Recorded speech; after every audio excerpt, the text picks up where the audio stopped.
Hallo und herzlich willkommen zu einem weiteren Umlauts-Video. Diesmal geht es wieder um Technik und zwar ganz konkret um ein Bruststativ, das ich mir gebaut habe für die FPL. Eins der Probleme der FPL ist, dass sie keine interne Stabilisierung hat. Und es gibt für den L-Mount auch relativ wenig stabilisierte Objektive zu kaufen, beziehungsweise keine, die klein genug sind für meine Ansprüche. Um es mal gleich vorwegzunehmen, so ein Bruststativ ersetzt natürlich keinen Gimbal und ersetzt auch kein Stativ, bei weitem nicht. Aber wenn ich hier so rumlaufe in Asien, habe ich eigentlich immer die Kamera dabei und selten natürlich ein Gimbal oder ein Stativ. Und da habe ich mir schon längere Zeit Gedanken gemacht, wie ich das stabilisieren kann.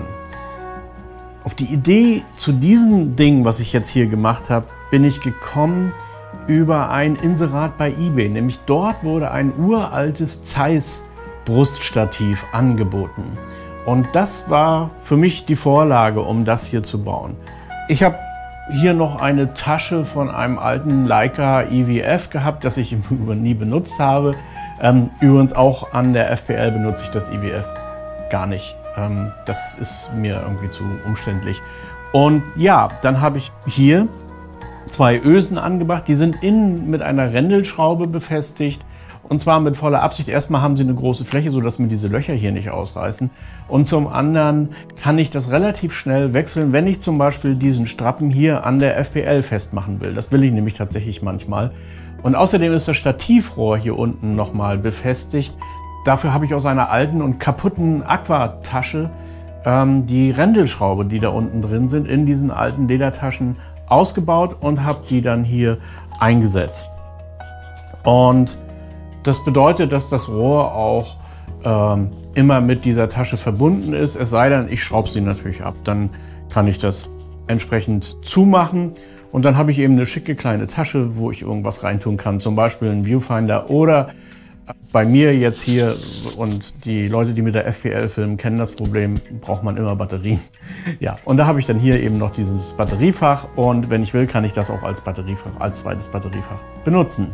Und ich bin damit schon rumgelaufen und muss sagen, das ist sehr cool.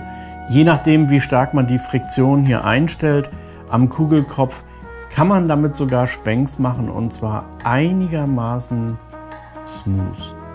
Und ich bin ganz überrascht gewesen, wie stabil das Ganze ist. Und ich habe das jetzt, weil es eben auch schön klein ist und nicht weiter auffällt, immer dabei. Ja, und das passt alles in meine winzige Fototasche rein, ohne dass ich mich jetzt irgendwie mit einem Stativ belasten muss. Also Stativrohr, Kugelkopf natürlich, Tasche und fertig. Und ja, es gibt online diverse Stative kann man gar nicht mehr sagen, Brustharnische, die den gleichen Zweck erfüllen. Die sind dann eben super stabilisiert und wahrscheinlich für Kameras ausgelegt, die 300 Kilo wiegen oder so. Also ganz klar ist mir das nicht, warum da so ein Overkill betrieben wird, weil dies hier ist wirklich leicht und einfach und sieht nicht so bescheuert aus, kommt noch dazu. So, das wär's für heute soweit und bis zum nächsten Mal. Bye, bye.